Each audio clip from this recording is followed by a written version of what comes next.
নমস্কাৰ বন্ধু বান্ধৱীসকল, আপোনালোকৰ কি খবৰ? আশা কৰোঁ সকলোৱে ভালে। বৰ্তমান মোৰো ভালেই। আজি বনাইছোঁ ভোট জলকীয়া আচাৰ। আপোনালোকে বাৰু ভোট জলকীয়া আচাৰ খাই কেনেকুৱা পায় জনাবচোন দেই। এয়া মই আজি ঘৰতে লগা ভোট জলকীয়া আচাৰ বনালোঁ। ভাবিলোঁ ভিডিঅ' এটা আপোনালোকৰ মাজলৈও আপলোড দিওঁ। বহুত কেইদিন হ'ল ভিডিঅ' দিয়াই হোৱা নাই ইউটিউবত। আৰু আজিৰ ভিডিঅ'টো চাই কেনেকুৱা পালে জনাবলৈ নাপাহৰিব। যদিহে ভিডিঅ'টো চাই ভাল পায় লাইক এটা কৰি দিব, যদিহে ভিডিঅ'টো ভাল লাগে শ্বেয়াৰ কৰি দিব। আজি ৰাতিপুৱা জলকীয়া ছিঙাত লাগিছোঁ। জলকীয়াকেইটা ধুনীয়াকৈ লাগি পকি আছে। ভাবিলোঁ ছিঙি পেলাই আচাৰ অকণমান বনাই থৈ দিওঁ। যিহেতু বাৰিষা আহি পাইছেহি, জলকীয়া চবৰ ঘৰতে পোৱা নাযায় আৰু জলকীয়া দামো বেছি হয়। সেয়েহে আচাৰ বনাই থৈ দিলে নিজেও খাব পৰা হ'ব আৰু বেলেগক বেচিব পৰাও হ'ব। সেয়েহে ভাবিলোঁ আপোনালোককো অকণমান দেখাই দিওঁ। আৰু এয়া জানেনে, নিজে গুটি পচাই জলকীয়া নিজে লগাইছিলোঁ বস্তাত ভৰাই। এতিয়া চাওকচোন ইমান ধুনীয়াকৈ লাগিছে আৰু নিজেই ছিঙিছোঁ। ছিঙিবৰ সময়ত মনটোকে ভাল লাগিছে, নিজেই ৰোৱা জলকীয়া গছৰ বুলি। আৰু এতিয়া গুটিকেইটা ছিঙি পেলাই মই আচাৰ বনাম। আৰু 4-5 জোপামান পকি আছে, সেইকেইটাও ছিঙি ল'ম। আপোনালোককো অকণমান দেখাই দিলোঁ।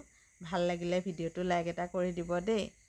জলকীয়াকেইটা ছিঙা এজোপা হৈ গৈছে, বাকীকেইজোপাও মই ছিঙি আনি ধুনীয়াকৈ জলকীয়াখিনি ধুই ৰ'দত শুকাবৰ কাৰণে দি দিলোঁ। এফালে মছলা ল'লোঁ, বগা সৰিয়হ, চকগুটি, ধনিয়া, কালজিৰা, জিৰা। এইকেইটা মই এতিয়া গৰমাই ল'ম। মই পেকেটৰ মছলা আচাৰত নিদিওঁ, গোটা মছলা গৰম কৰি পিচি আচাৰত দিওঁ। এইকেইটা এতিয়া লাহে লাহে গৰমাই ল'ম।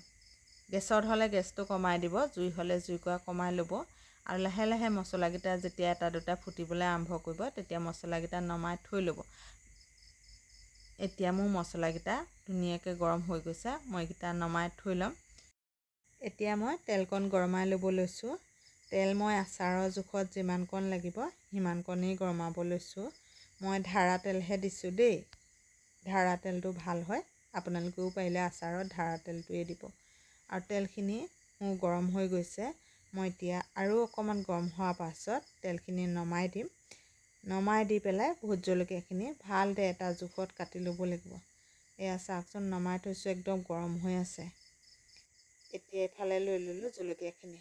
জলকীয়াখিনি এয়া দেখিছেনে, ধুনীয়াকৈ ধুই পানীখিনি শুকাই যোৱাৰ পাছতহে কাটিব লৈছোঁ।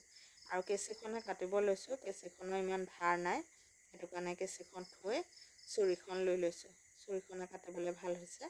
আৰু এইফালে কাটিব যিহেতু জলকীয়াকেইটা লৈছোঁ, পকা পকা ভোট জলকীয়া, আৰু গুটিকেইটা উলিয়াই থৈ গৈছোঁ একেবাৰে।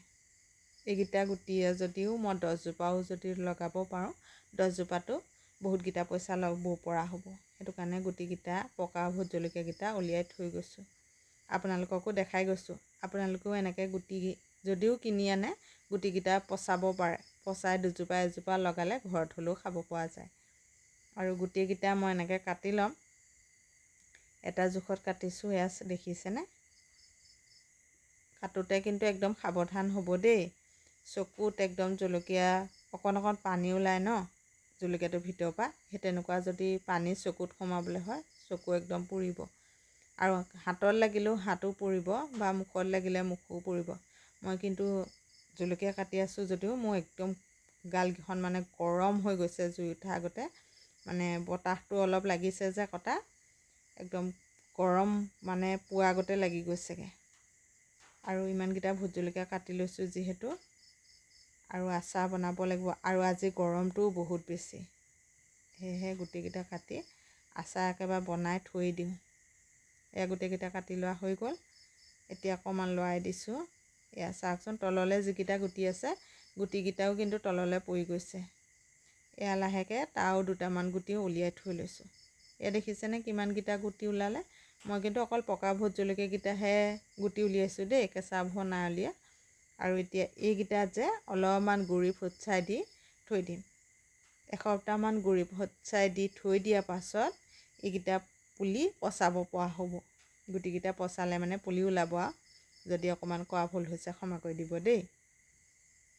আৰু এতিয়া মই ফুটছাই আনিবলৈ লৈছোঁ। লোৱাৰ পাছত এয়া মিক্স কৰাৰ পাছতহে মই আচাৰ বনাই দেখাম। অকণমান জলকীয়াকেইটা আঁতৰাই লৈছোঁ, হয়তো ধূলি তাতো পৰিব পাৰে যে, সেইটো কাৰণে আঁতৰাই লৈছোঁ। আৰু এয়া ধুনীয়াকৈ মিক্স কৰি ল'লোঁ। এয়া এতিয়া মোৰ এক্সট্ৰাকৈ থৈ দিম, অলপমান দিনৰ কাৰণে এনেকৈ গুটিখিনি শুকাবও দিম, দিয়াৰ পাছতহে গুটি পচাম। আৰু এতিয়া আচাৰ বনাবলৈ ল'ম, আপোনালোককো দেখাম, আপোনালোকে চাই থাকিব। যদিহে চাই ভিডিঅ'টো ভাল পায় লাইক কমেণ্ট শ্বেয়াৰ কৰিব, কাষতে থকা বেল আইকনটো দবাই দিব। আৰু এয়া গোটেইখিনি জলকীয়া এতিয়া আচাৰ বনাবৰ কাৰণে প্ৰথমতে মই এয়া আদা নহৰু আচাৰ উলিয়াই লৈছোঁ। মানে চব টাইমতে মানুহৰ ঘৰত আদা নহৰু থাকিলেও গুচাই থকাটো সম্ভৱ নহয়, তাৰমানে শুকুৱাব লাগিব বা ভালদৰে গুচাব লাগিব। সেইটো কাৰণে মই ৰাতি যিহেতু ভিডিঅ'টো বনাইছোঁ, এতিয়া মই আদা নহৰু গুচাই থকা নাই, অলপমান আদা নহৰু আচাৰ বনাই থৈ দিয়া আছিলে, তাৰ অলপমান ইয়াতে দি দিছোঁ। আৰু পুৰণা আচাৰ যদি নতুন আচাৰৰ লগত মিক্স কৰা হয়, আচাৰখিনিত টেষ্টটো আৰু বেছি ভাল হয়। সেয়েহে মই আদা নহৰু ইয়াৰ পৰাই দি দিলোঁ। দি মই ইয়াত পিচি লোৱা মছলা যিখিনি মই গৰম কৰিছিলোঁ তাৰ 2 চামুচ দি দিছোঁ। ইয়াতে যদি আপোনালোকে বগা সৰিয়হ দি বেছি ভাল পায়, বগা সৰিয়হটো অলপমান আচাৰত দি দিব পাৰে পিচি পেলাই। মই কমকৈ দিছোঁ, বগা সৰিয়হো দিছোঁ বাৰু, কমকৈ দিছোঁ। আৰু ইয়াতে অকণমান হালধি গুড়ি দি দিছোঁ। এতিয়া আচাৰৰ জোখত নিমখ এচামুচ দি দিছোঁ। দি মই এতিয়া এইখিনি ভালদৰে মিলাই ল'ম। ইয়াতে ভিনেগাৰ থাকিলে ভিনেগাৰ অকণমান দি দিব পাৰে, মই ভিনেগাৰ চিনেগাৰ একো মিক্স কৰা নাই, বা নেমু হ'লেও অকণমান ইয়াত মিক্স কৰোঁ বুলি ক'লে পাৰে। আৰু ৰেড চিলি আজি মোৰ নাই, ৰেড চিলি থাকিলে ৰংটো বেছি ভাল হ'বৰ কাৰণে ৰেড চিলি গুড়ি অকণমান দিব পাৰে, মই কিন্তু ৰেড চিলি গুড়িও দিয়া নাই। একেবাৰে চিম্পুলকৈ বনাইছোঁ। আৰু এতিয়া এয়া এদিন বা 2 দিন ৰ'দত দিয়াৰ পাছত ধুনীয়াকৈ বৈয়ামত ভৰাই থৈ দিম। আৰু গোন্ধটো ইমানেই ধুনীয়া মাৰিছে, মানে বনাই থাকোঁতেই খাওঁ খাওঁ লাগিছে। জ্বলাটো কিমান হ'ব গম পাইছেই আৰু। আজিলৈ আহিছোঁ, বাই দেই।